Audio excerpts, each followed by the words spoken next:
Hello students, welcome to our YouTube channel एग्जामोस्फेयर।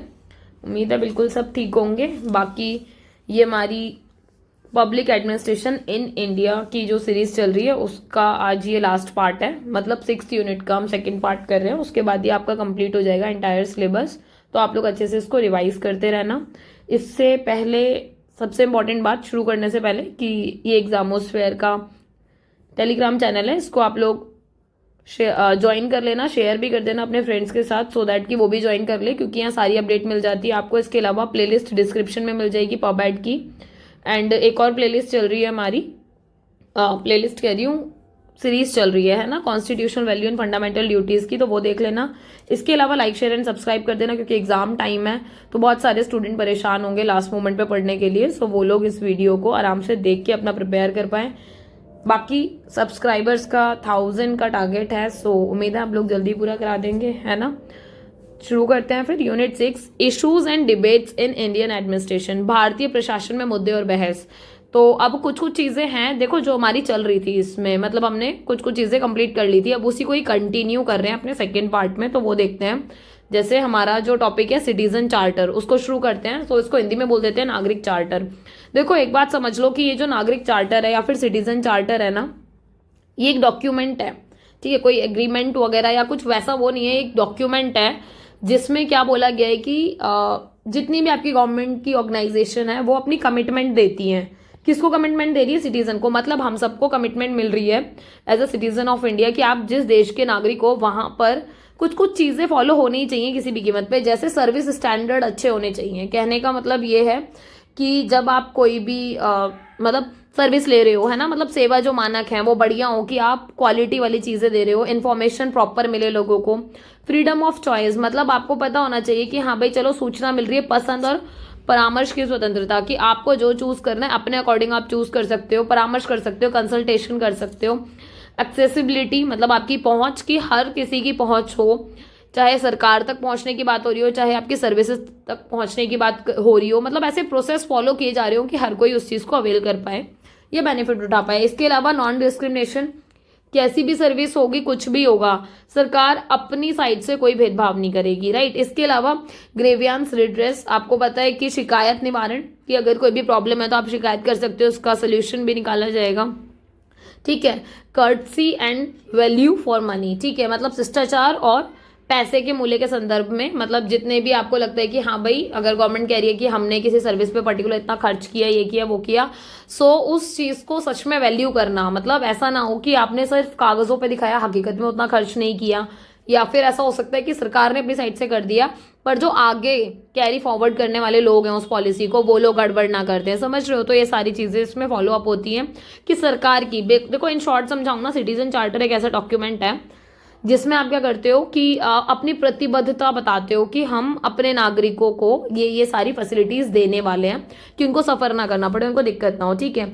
एक चीज और, ये जो पब्लिक सर्विसेज है, मतलब सार्वजनिक जो सेवाएं हैं, ये नागरिकों के लिए ना रिस्पॉन्सिव होती है। मतलब इनकी अकाउंटेबिलिटी बनती है कि अगर कोई भी सर्विस ढंग से प्रोवाइड नहीं की जा रही सरकार की तरफ से, तो आप उनसे पूछ सकते हो कि भाई आपने जो पॉलिसी बनाई थी इसका उद्देश्य ये था, बट हकीकत में तो ये फुलफिल नहीं कर पा रहा, तो ये उसकी बात हो गई। इसके अलावा सिटीजन चार्टर एक चीज पर बहुत ज्यादा ध्यान देता है, emphasis on citizen as customers.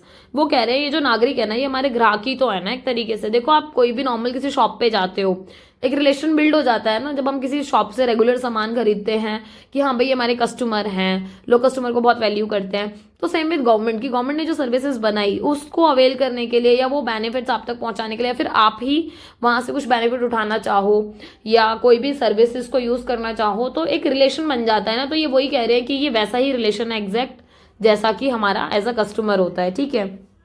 इसके अलावा it include the organisation vision and mission statements.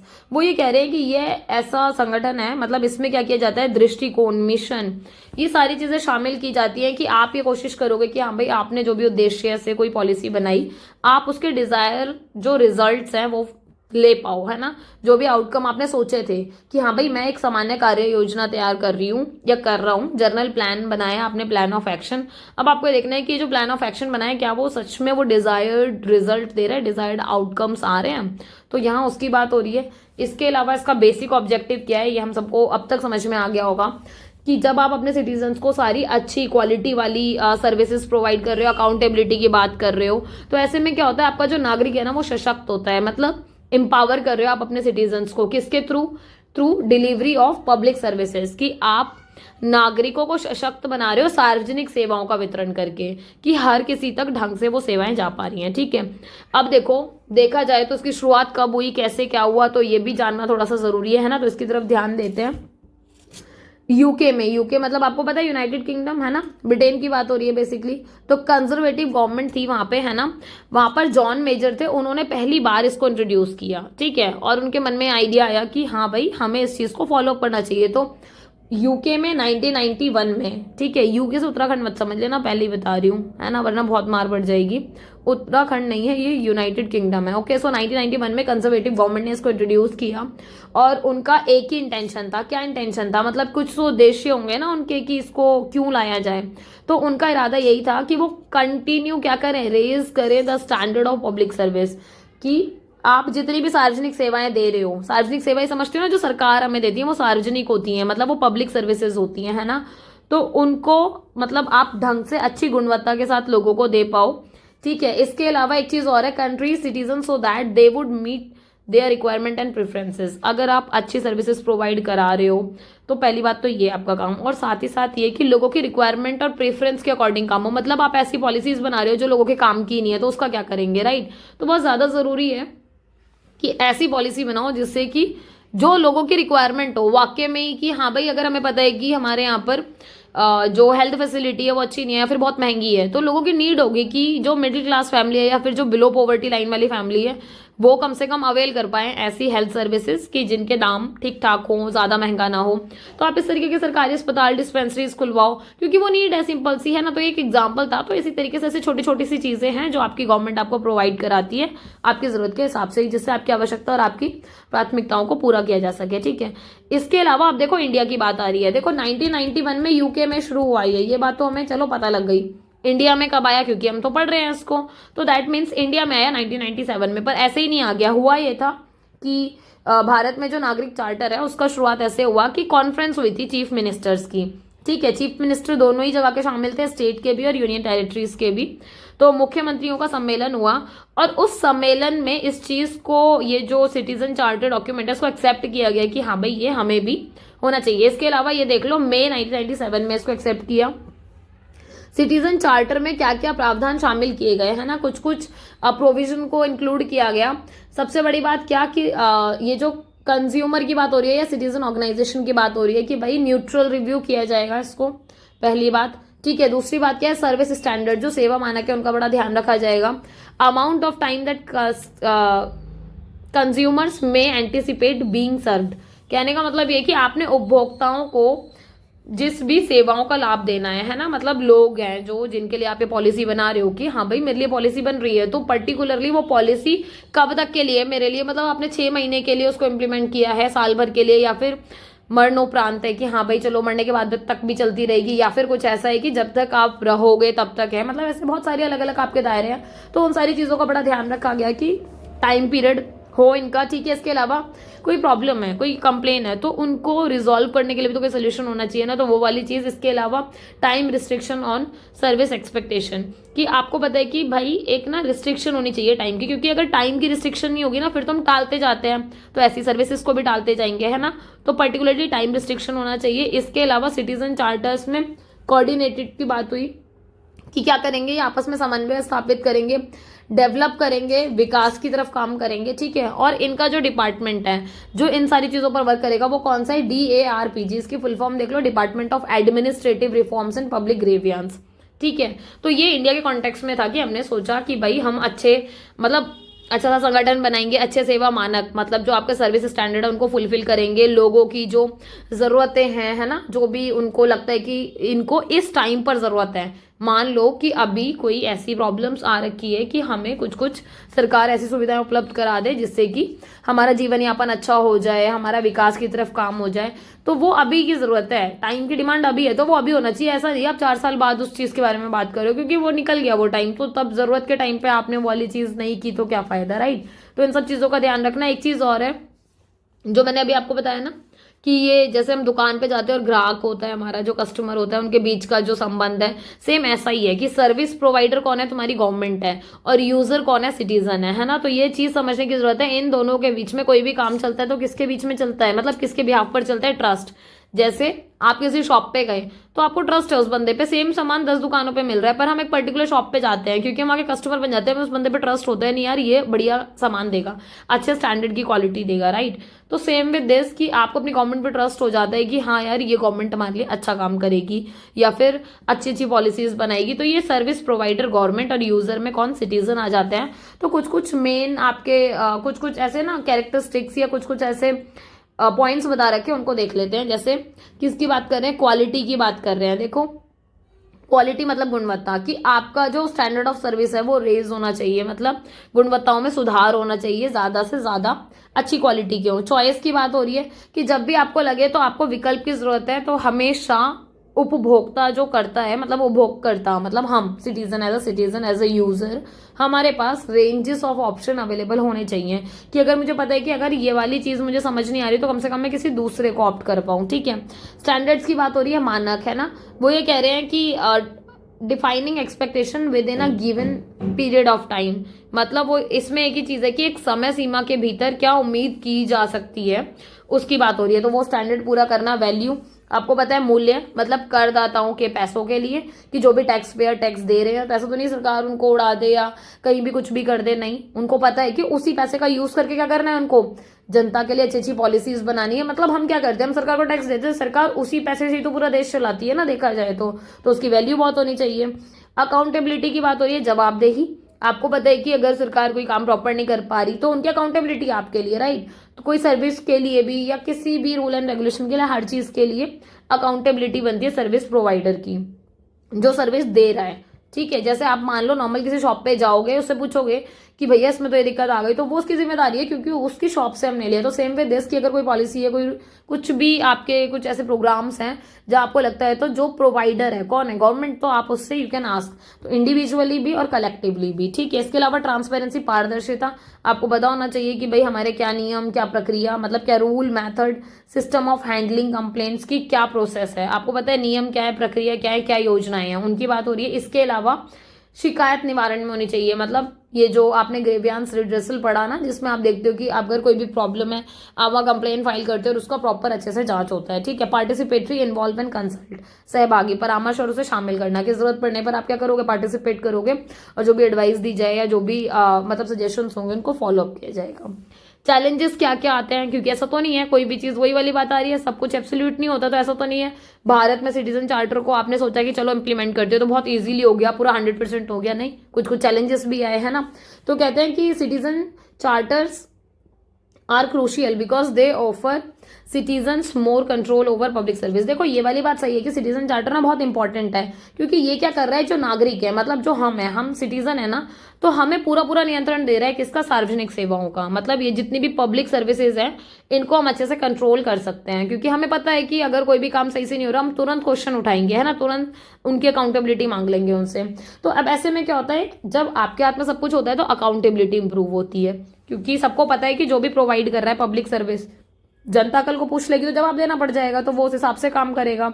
इसके अलावा बाय एस्टैब्लिशिंग क्वांटिफाइबल क्राइटेरिया, एक चीज और है कि इनको मात्रात्मक मानदंड स्थापित करने हैं, कि हमें पता है कि हमें अगर किसी भी पॉलिसी पर वर्क करना है, किसी प्रोग्राम पर, कि हर चीज का एक क्वांटिटी होती है, हर चीज का एक स्टैंडर्ड होता है जो आपको फिक्स करके चलना पड़ता है, ठीक है। और यही सारी चीजों की वजह से क्या होता है, जो आपकी गुड गवर्नेंस है वो अच्छे से काम कर पाती है, सुशासन रूप से, ठीक है, इसका बढ़ावा मिलता है।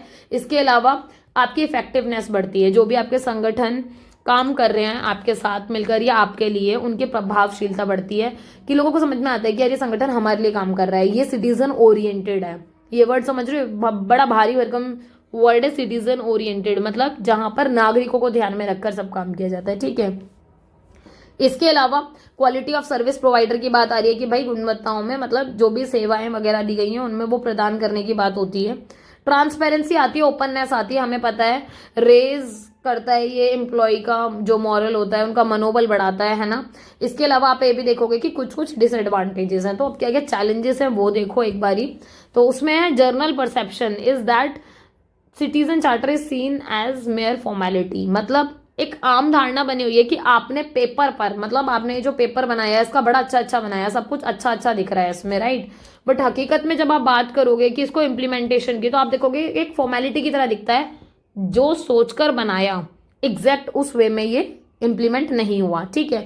इसके अलावा इम्प्रॉपर ट्रेनिंग ऑफ स्टाफ, क्योंकि आपको पता है भाई, सीधी सी बात है, जो सिटीजन चार्टर में लोग बैठे हैं जो आपके लिए काम करेंगे, जो कर्मचारी हैं, ऐसा कहा जाता है उनको प्रॉपर ट्रेनिंग नहीं मिली, अच्छा खासा प्रशिक्षण नहीं मिला जो उनको चाहिए था। और इसी वजह से क्या होता है कि ये ड्राफ्ट बन के रह जाती हैं चीजें, एग्जैक्ट लागू नहीं हो पाती जिस फॉर्म में आपने बनाई होती है, ठीक है। ये लीगली इन्फोर्सेबल नहीं है, ठीक है, कानूनी रूप से ये लागू नहीं होता, ठीक है। इसके अलावा इफेक्टिव इन रियल सेंस, और इसी वजह से, क्योंकि जब कोई चीज कानूनी रूप से लागू नहीं होती ना, या बहुत स्ट्रिक्टली फॉलो नहीं होती, तो उसकी इफेक्टिवनेस थोड़ी सी कम हो जाती है कंपैरेटिवली। इसके अलावा जो इसका ड्राफ्ट है ना, वो यूनिलेटरली है, मतलब यूनिलेटरल है, मतलब सिंगल, एक तरफा साइड से तैयार किया जाता है, क्योंकि आप इसमें कंसिडरेशन नहीं लेते कस्टमर्स का। मतलब आपने ये तो कह दिया कि हम आपके लिए काम कर रहे हैं, हम आपके लिए पॉलिसी बनाएंगे, वो पॉलिसी बनाएंगे, पर आप कभी उनसे उनको ओपिनियन पूछ लिया करो, कभी फीडबैक पूछ लिया करो, सो दैट कि आपको पता हो कि आपके कस्टमर को क्या नीड है, किस चीज की डिमांड है, सो आप उसी के अकॉर्डिंग तो फिर उनको सर्विस प्रोवाइड कराओगे ना, तो वो वाली चीज की थोड़ी सी कमी आ जाती है। इसके अलावा टीम के एफर्ट्स चाहिए होते हैं, जिसकी बड़ी कमी दिखाई देती है कि हाँ भाई, ये उस तरीके से ट्रू स्पिरिट में काम नहीं करते जिस तरीके से इनको करना चाहिए, ठीक है।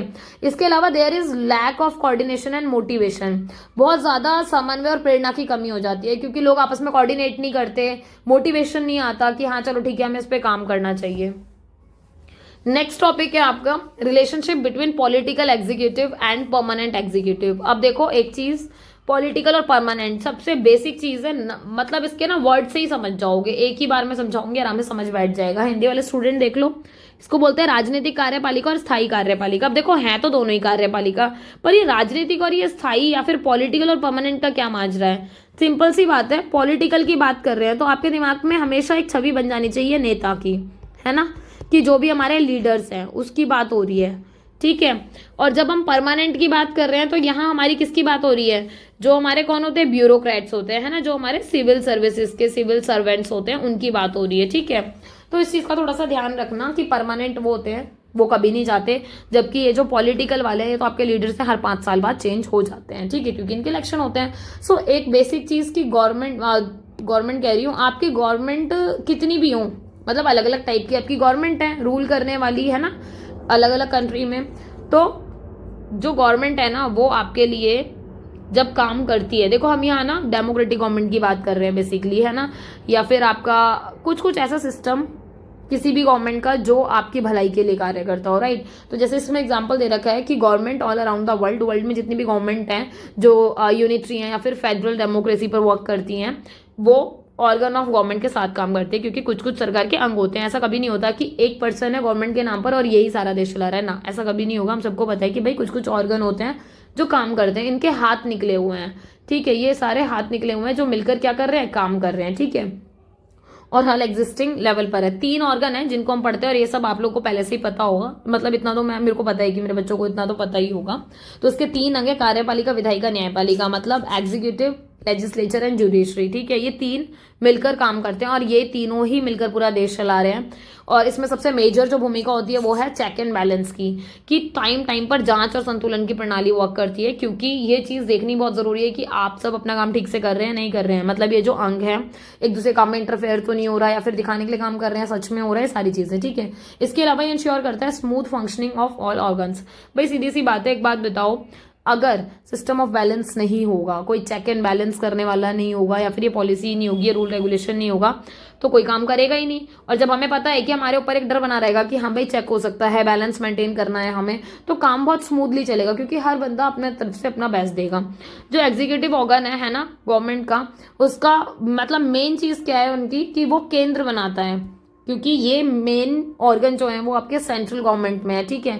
अब इसी में सेंट्रल लेवल पर अगर आप देखोगे तो एग्जीक्यूटिव में आपके 2 मेन मेजर एरिया की हम बात करें, एक पॉलिटिकल और एक परमानेंट। परमानेंट में आपके वही जो सिविल सर्वेंट्स आ गए, पॉलिटिकल में आपके जो लीडर्स आ गए, नेता आ गए, उनकी बात हो रही है, ठीक है।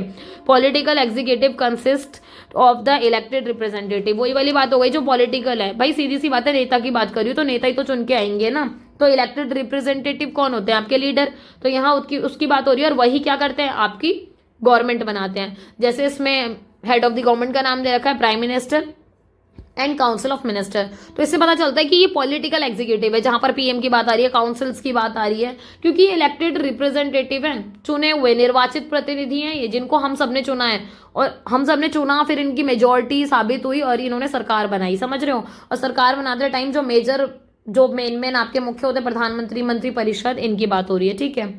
परमानेंट एग्जीक्यूटिव में क्या आता है, जितने भी ऑफिशियल और फंक्शनरीज होते हैं, मतलब काउंसिल ऑफ मिनिस्टर में क्या होता है, आपकी ड्यूटीज प्रॉपरली ये लोग कर रहे होते हैं और ये परमानेंट होते हैं। और इसमें कौन होते हैं, जो आपके सिविल सर्वेंट्स हो गए, ब्यूरोक्रेट्स हो गए, है ना, और जितने भी ऑफिशियल्स मेंबर हो गए, वो सब जो इंश्योर करते हैं proper execution of all government scheme, मतलब जो भी सरकार ने नीतियां बनाई, जो भी कार्यक्रम बनाए, उनको लागू कराने का काम किन पर होता है, इनके ऊपर होता है कि इनको अच्छे से काम करना है। हिंदी वाले स्टूडेंट भी यही समझेंगे। जो परमानेंट एग्जीक्यूटिव है, इसको बोल देते हैं स्थायी कार्यकारिणी, जो सभी अधिकारी हैं, पदाधिकारी हैं, उनसे मिलकर बनती है ये।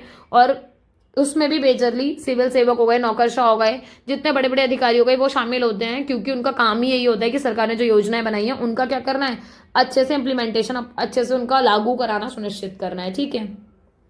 पॉलिटिकल एग्जीक्यूटिव, राजनीतिक अधिकारी, वही आपको पता है, जब जनरल इलेक्शन की बात हो रही है, आप उन्हें इलेक्ट कर रहे हो, तो भाई हर 5 साल में वो बदल जाएंगे, सिंपल। और यही होता है कि जो रूलिंग पार्टी होती है वही आकर इस चीज को कंपोज करती है, क्योंकि रूलिंग पार्टी ही तो आकर अपनी गवर्नमेंट बनाएगी लेजिस्लेचर में, ठीक है।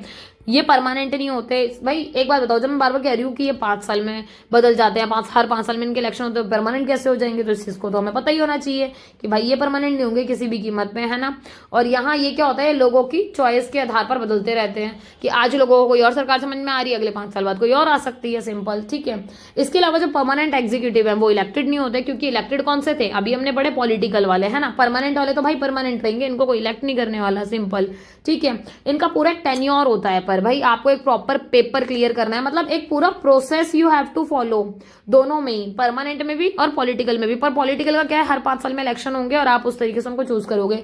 परमानेंट में क्या है कि भाई गवर्नमेंट आपको एक पूरा टेन्योर दे रही है ना, कि पूरा आपको कार्यकाल मिल रहा है सरकार के द्वारा, कि आपको इतने कार्यकाल के लिए नियुक्त किया जाता है, ये सारी चीजें, ठीक है। तो अब ऐसे में क्या होता है, employed by the government of a complete tenure. वो ये कह रहे हैं कि ये जितने भी एम्प्लॉय हैं, वो एक जो सरकार ने टेन्योर दिया कि हाँ भाई आपको इतने साल तक अपनी सर्विसेज देनी है, वो आप दोगे, ठीक है। उसके बाद क्या होता है, रिटायर हो जाते हैं वो, उनका रिटायरमेंट मतलब सेवानिवृत्त हो जाते हैं, क्योंकि सरकारी में ऐसा ही होता है ना, एक पर्टिकुलर टाइम में रिटायरमेंट हो जाती है। They have to clear an eligibility exam. भाई एक प्रोसेस फॉलो करने की बात बता रही थी मैं आप लोगों को।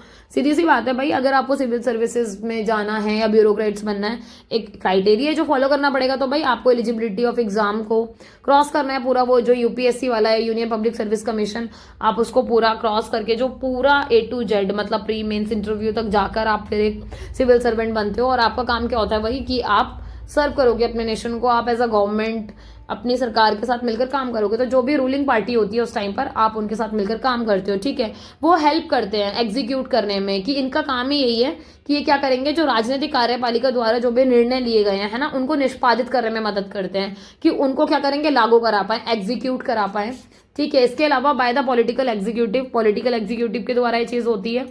इसके अलावा और क्या होता है कि जितने भी नीतिगत निर्णय लेने में कार्यपालिका को सहायता प्रदान करना, मतलब जितने भी पॉलिसी डिसीजन लेने हैं, मतलब पॉलिसी मेकिंग करनी है, कोई फैसला लेना है, तो ये जो एग्जीक्यूटिव हैं ये उनको असिस्ट करते हैं, हेल्प करते हैं। इसके अलावा जो पॉलिटिकल एग्जीक्यूटिव है वो पार्लियामेंट्री फॉर्म ऑफ गवर्नमेंट में होता है ज्यादातर। और दूसरी बात, ये आंसरेबल होता है अपने लेजिस्लेचर के लिए, कि आपने कोई भी काम किया है तो आपको क्या करनी है, जवाबदेही देनी है। ये वही वाली बात है, क्योंकि पॉलिटिकल एग्जीक्यूटिव है तो इसको बिल्कुल रफ लैंग्वेज में समझे तो वही वाली बात है कि हमने 5 साल के लिए नेता को चुना, तो उस नेता की, उस सरकार की जिम्मेदारी है कि वो हमें अपनी जवाबदेही देगी, ठीक है।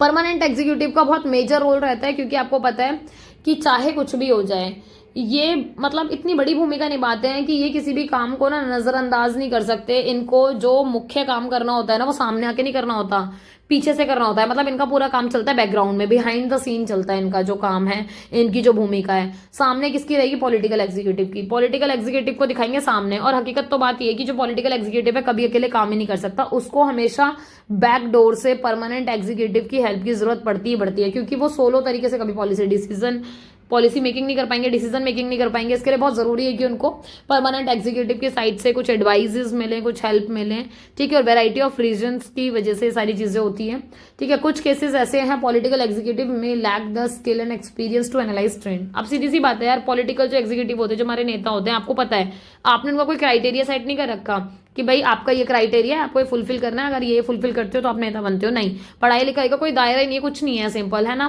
जबकि जो परमानेंट एग्जीक्यूटिव है भाई, वो तो पूरा प्रॉपर पेपर दे के आ रहे हैं भाई, पूरा 1 साल तक तप के आ रहे हैं वो तो, है ना। तो अगर वो 1 साल तक इंसान तब स्ट्रगल करके तब वहां पहुंच रहे हैं, 1 क्या 1.5 हो जाता है ना। तो ऐसे में क्या होता है कि उनकी नॉलेज के सामने मतलब कोई और चीज टिकेगी नहीं। तो वही वाली चीज है कि पॉलिटिकल जो आपके एग्जीक्यूटिव हैं, राजनीतिक कार्यपालिका, उनके पास इतना कौशल नहीं होता, इतने अनुभव नहीं होते जिसके आधार पर वो कोई फैसला अच्छे से ले पाए। तो उनको बहुत ज्यादा जरूरत होती है किसकी? हमेशा स्थायी कार्यपालिका, परमानेंट एग्जीक्यूटिव की। परमानेंट जो एग्जीक्यूटिव हैं वो इंश्योर करते हैं, जो स्थायी कार्यकारी हैं, कि जो भी आपने नीतियां बनाई हैं, जो भी आपने मतलब पॉलिसीज को बनाया है, उसमें सारी जो टर्म एंड कंडीशन है वो अच्छी हैं, वो लोगों के भले के लिए काम कर रही है, नहीं कर रही है, ये सारी चीजें, ठीक है। एक चीज और उनका ये भी काम होता है कि जो पॉलिसी बनाई जा रही है वो फ्री ऑफ ऑब्स्टेकल हो, मतलब उसके बीच में ना कोई रोड़े ना आए, मतलब कोई बाधाएं ना आए, कि अगर आपको कोई पॉलिसी बनानी है तो वो स्मूथली लोगों तक पहुंच जाए, कंडक्ट हो जाए, लागू हो जाए। परमानेंट एग्जीक्यूटिव ये भी करते हैं कि उनके पास मैनेजरियल एक्सपर्टीज होते हैं, है ना, टेक्निकल नॉलेज बहुत होती है, तो इसलिए उनको पता होता है कि पॉलिसी को किस तरीके से प्रॉपर मैनर में कहाँ अच्छे से इंप्लीमेंट करना है। इसके अलावा डिस्टिंक्शन अगर आप देखोगे पॉलिटिकल और परमानेंट एग्जीक्यूटिव में, तो यहाँ वही वाली बात हो रही है कि इसको ना आपके वुड्रो विल्सन है ना, उन्होंने अलग अलग करके बताया, मतलब राजनीतिक और स्थायी कार्यपालिका के बीच में अंतर बताया वुड्रो विल्सन ने, ठीक है। तो उसके बारे में देखते हैं।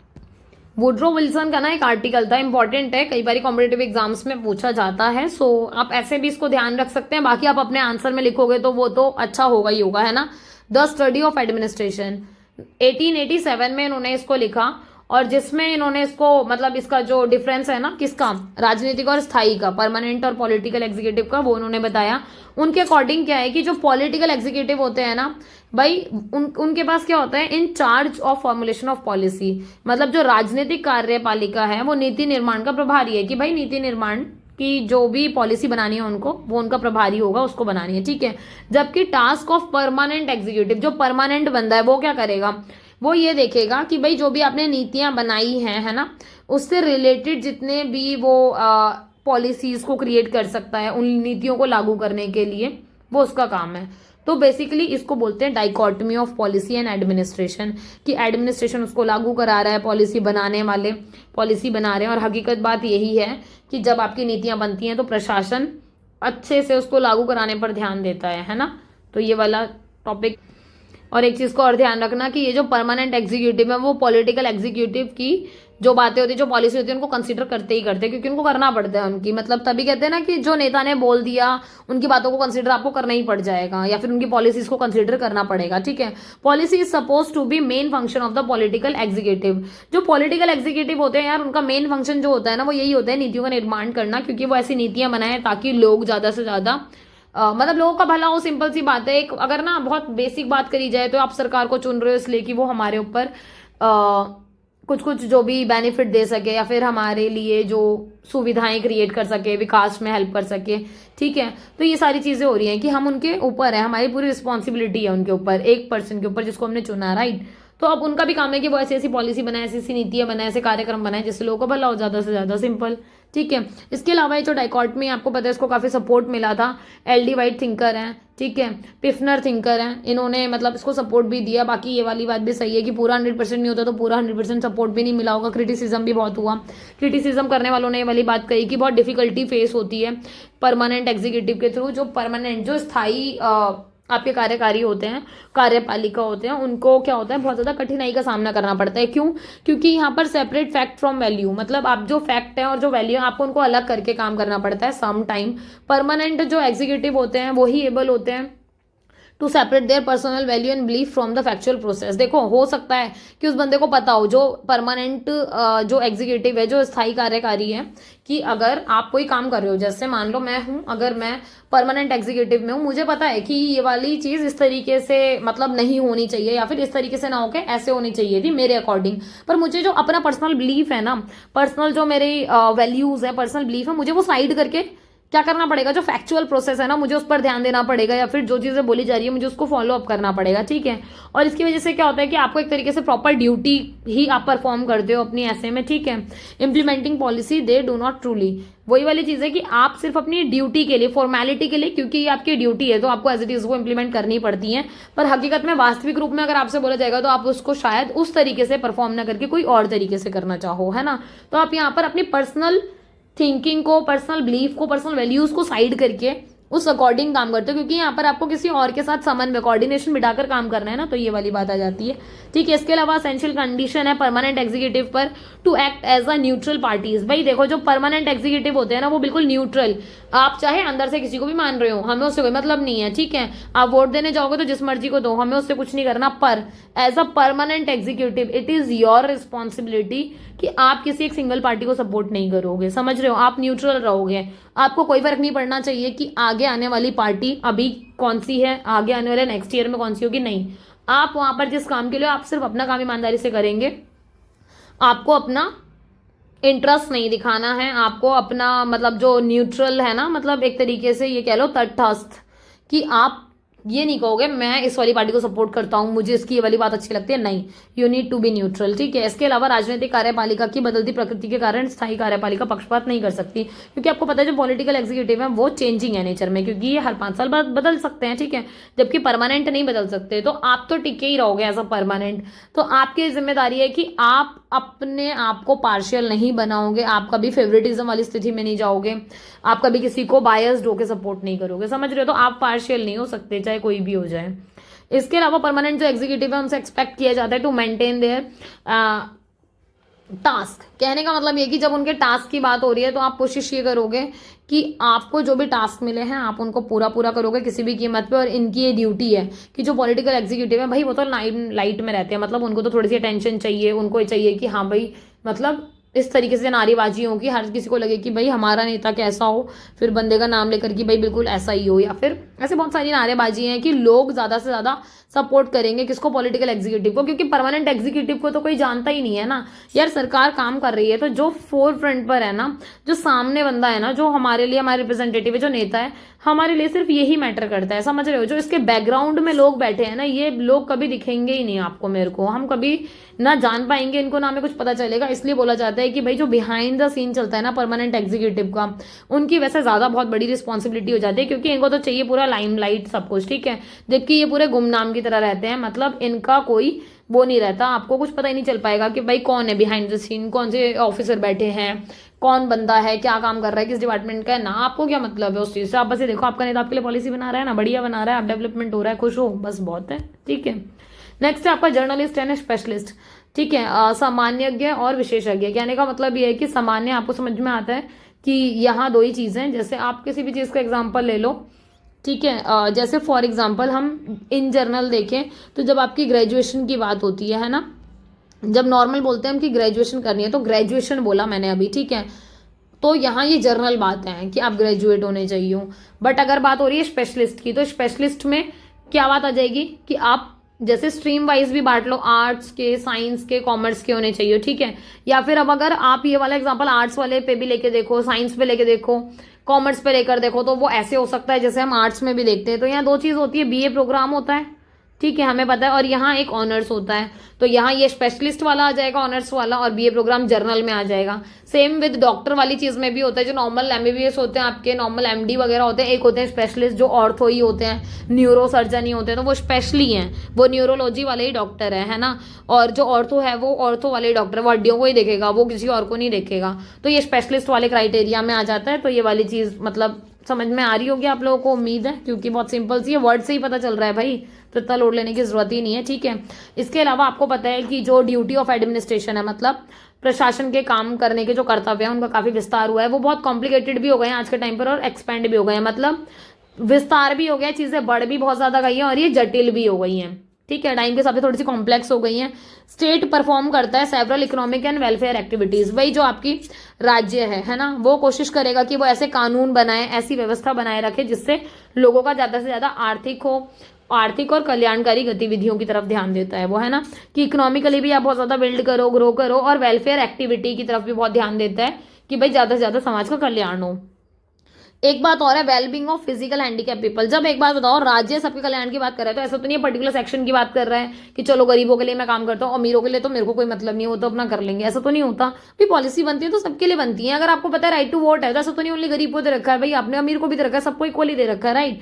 बट कुछ कुछ ऐसी चीजें आ जाती हैं जब आप देखते हो कि हमारे यहाँ पर कुछ ऐसे लोग हैं जो नेचुरली ही, मतलब उनकी गलती नहीं है कि वो ऐसे आए हैं, बट राज्य की रिस्पॉन्सिबिलिटी कि वो उनको इक्वली क्या करें, ट्रीट करें, या फिर उनको थोड़ा एक्स्ट्रा दे दें ताकि वो वहां तक पहुंच पाए। इसलिए जैसे फिजिकल हैंडीकैप पीपल है, ठीक है, या फिर हेल्थ से रिलेटेड कोई बात हो गई, जैसे आपके जो बड़े बुजुर्ग हो गए, आपको पता है कि ये सारी चीजें सफर करते हैं, तो ऐसे में क्या होगा, फिजिकल हैंडीकैप पीपल हो गए, जो बड़ों की हेल्थ हो गई है ना, बुजुर्ग के जो मतलब हेल्थ वाला इशू हो गया, तो आप उसका टेक केयर कौन करेगा, स्टेट करेगा। स्टेट ऐसी पॉलिसीज बनाए, ऐसी सुविधाएं उपलब्ध कराए ताकि लोग, इन जो ऐसे लोग हैं जो सफर कर रहे हैं, उनको कुछ कुछ हेल्प हो सके। ठीक है, इसके अलावा ऐसा नहीं है कि not only that but the state is also involve with nuclear energy generation, performing scientific research. एक चीज और है सर, जो आपकी सरकार है, जो आपका राज्य है, उसका काम सिर्फ इतना ही नहीं है कि भाई जनता के कल्याण के लिए आपने पॉलिसी बना दी, ठीक है, पेंशन योजना बना दी और सरकारी सुविधाएं दे दी, थोड़ी थोड़ी सी स्कूल अस्पताल वगैरह आपने कर दिए, बस हो गया, इतना नहीं है।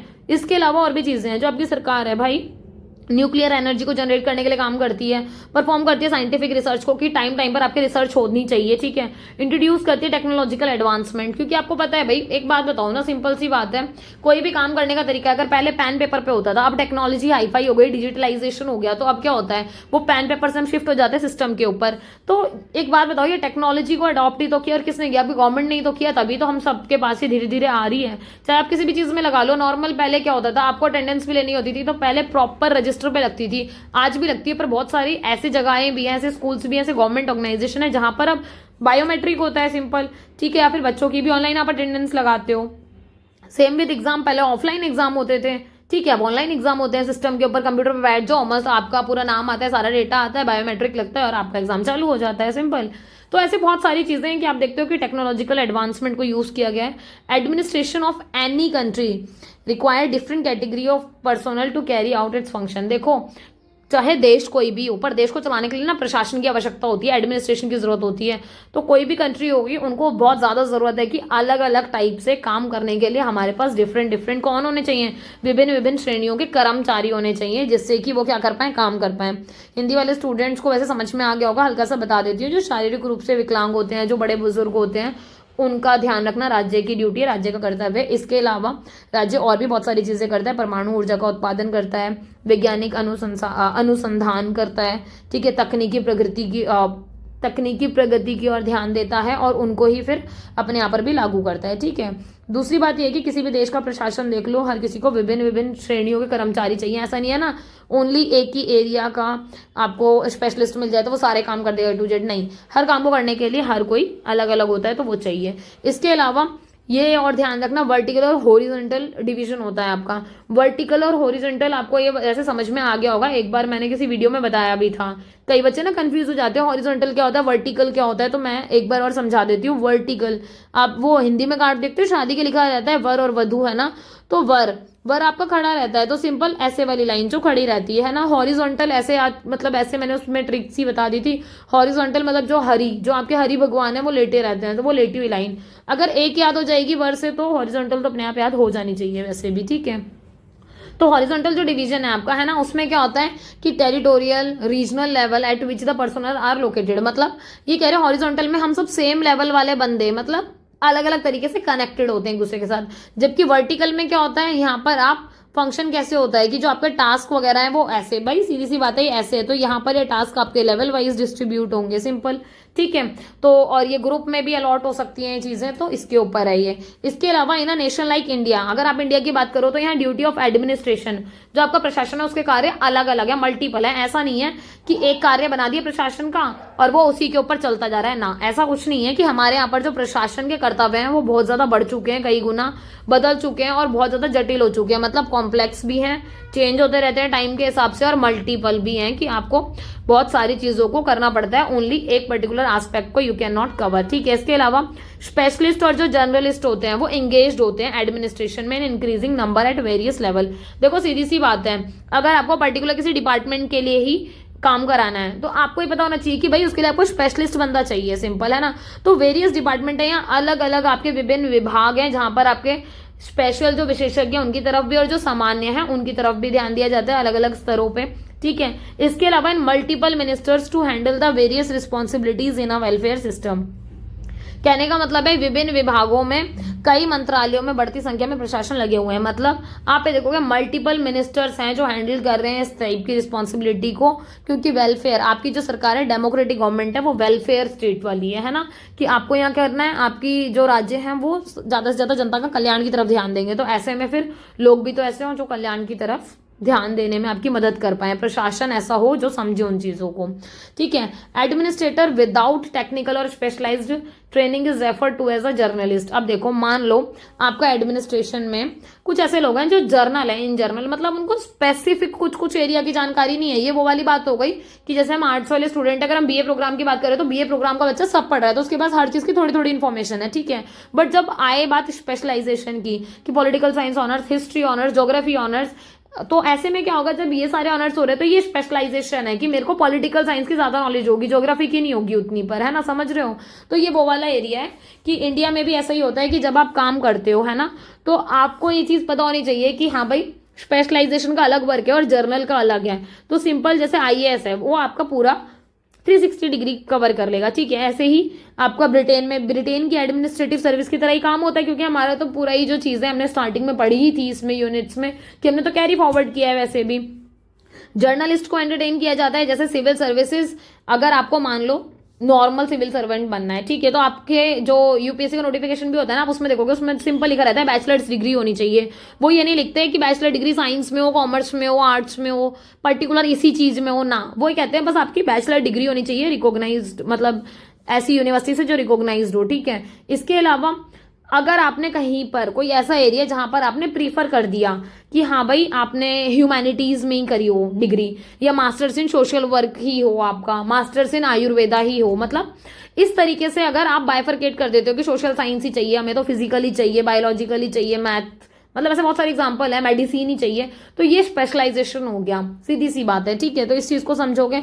इसके अलावा अगर आपको पता है नॉर्मल कि अगर आप अनफिट हो किसी पर्टिकुलर एक स्पेसिफिक फंक्शन के लिए, ठीक है, तो ऐसे में क्या होगा कि आपका क्या होता है, नॉर्मल जर्नल डिपार्टमेंट माना जाता है। बट अगर किसी को पता है कि आपका एग्रीकल्चर डिपार्टमेंट है, हेल्थ का है, सोशल सर्विसेज का है, तो समझ में आ जाएगा कि आप किसके लिए हो, आप स्पेशलाइज्ड के लिए हो, क्योंकि आप स्पेसिफिक फंक्शन परफॉर्म कर रहे हो, ठीक है।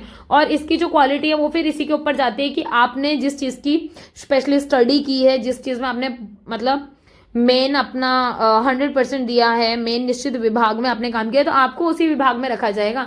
अगर आपने मेडिसिन में पढ़ाई की है तो आपकी मेडिसिन में ही लाइन में जाओगे आप, समझ रहे हो। ऐसा कुछ नहीं है कि आप बैंक की लाइन में चले जाओगे, तो वो थोड़ा सा बाइफरकेट करने वाली चीज है। इसके अलावा जो जर्नलिस्ट हैं उनको यूजुअली परफॉर्म करने के लिए दिया जाता है एक ड्यूटी को, जिसको बोल देते हैं पोस्ट कॉर्प।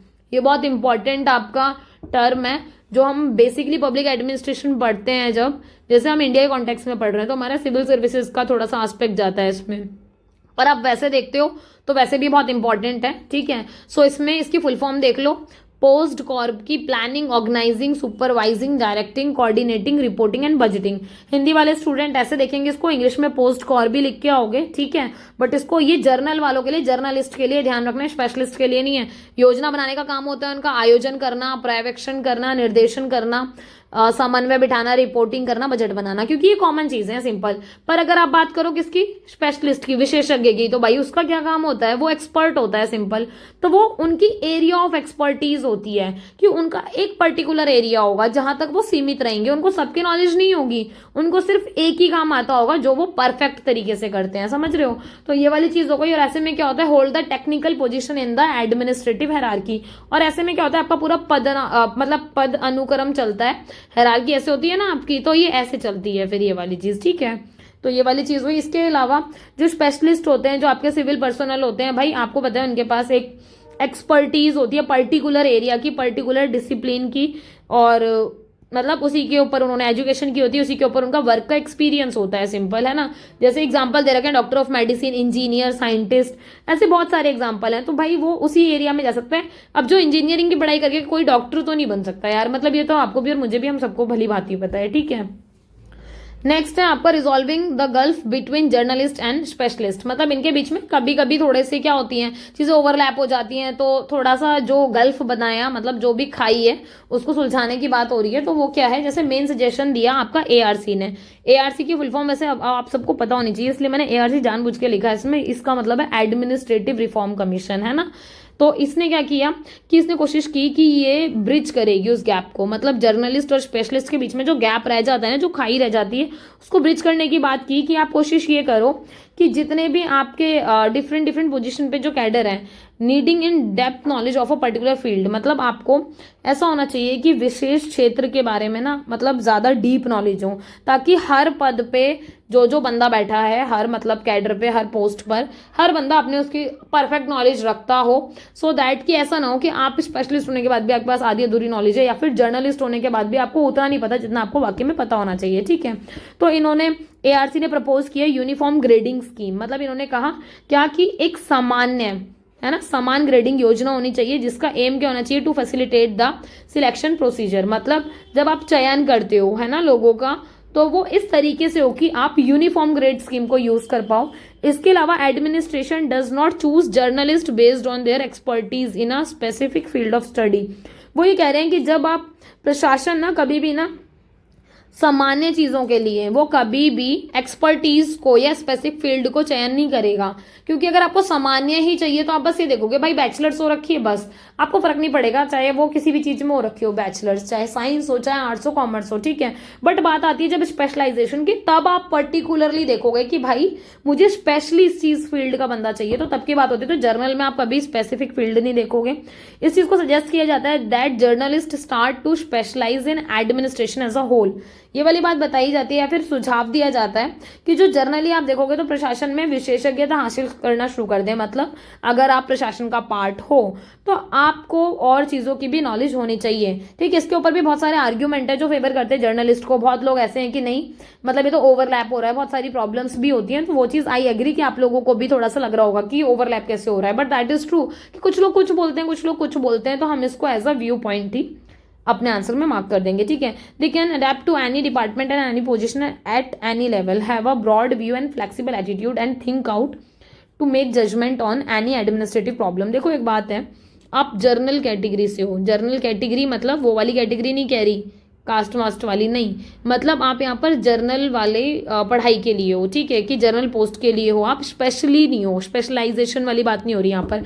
जब आप जर्नल हो ना तो कोशिश ये करो कि 360 डिग्री आपको नॉलेज हो। वो इसलिए क्योंकि अगर आज हम आपको रैंडम किसी भी डिपार्टमेंट में भेज दें तो आप इतने फिट होने चाहिए कि आप उसके बारे में किसी भी लेवल पर काम कर सकते हो। आप किसी भी, मतलब आपका एटीट्यूड इतना फ्लेक्सिबल होना चाहिए कि आपको अलग अलग विभागों में भेजा जाए तो आपको कोई टेंशन ना है, आपको हाँ जी हो जाएगा, संभाल लेंगे, आप सोच पाओ, आप उसके ऊपर अपनी जजमेंट दे पाओ, कोई भी प्रॉब्लम आती है तो आप उसका सोल्यूशन निकाल पाओ। तो एज अ जर्नल, जो जर्नलिस्ट वाली जो स्कोप है, एज अ जर्नल वाले जो आपके क्राइटेरिया हैं वो आप फुलफिल कर रहे हो 360 डिग्री के थ्रू, ठीक है। इसके अलावा स्पेशलिस्ट अ पर्सन, वही आपको पता है स्पेशलिस्ट की बात है ये भाई, आप एक्सपर्टीज हो पर्टिकुलर एरिया के, सिंपल, ठीक है। और ऐसे में आपको कैडर वाइज क्या किया जाएगा, ऑप्ट किया जाएगा। जैसे पब्लिक सर्विसेज में भी इंजीनियर हो गए, डॉक्टर हो गए, स्टैटिशियन हो गए, ठीक है, एग्रीकल्चर साइंटिस्ट हो गए, कंप्यूटर साइंटिस्ट हो गए, भाई इन सबका अलग अलग दायरा है, ठीक है।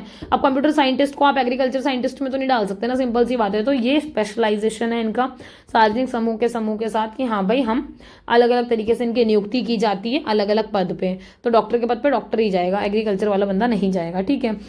Specialist are employed by the chief executive, जो स्पेशलिस्ट होते हैं वो मुख्य कार्यकारी द्वारा भी नियुक्त किए जाते हैं। जैसे आपके प्रधानमंत्री हो गए, चीफ मिनिस्टर हो गए, मेयर हो गए, एडवाइजर हो गए, स्पेशल एडमिनिस्ट्रेटिव असिस्टेंट हो गए, रिसर्चर्स हो गए, ठीक है।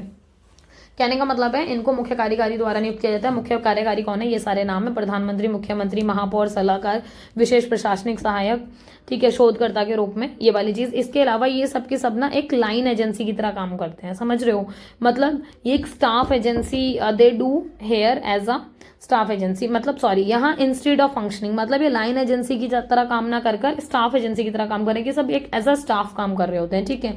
जो जर्नलिस्ट वाला हिसाब है, जर्नलिस्ट में आपके आईएएस, इंडियन एडमिनिस्ट्रेटिव सर्विस है, जो बताया जाता है कि कितनी ज्यादा यूजफुल है नेशनल और स्टेट दोनों ही लेवल के एडमिनिस्ट्रेशन के लिए, क्योंकि आपको पता है कि आप इनको कहीं भी कैसे भी भेज दो ये हर चीज में संभाल लेंगे, ठीक है।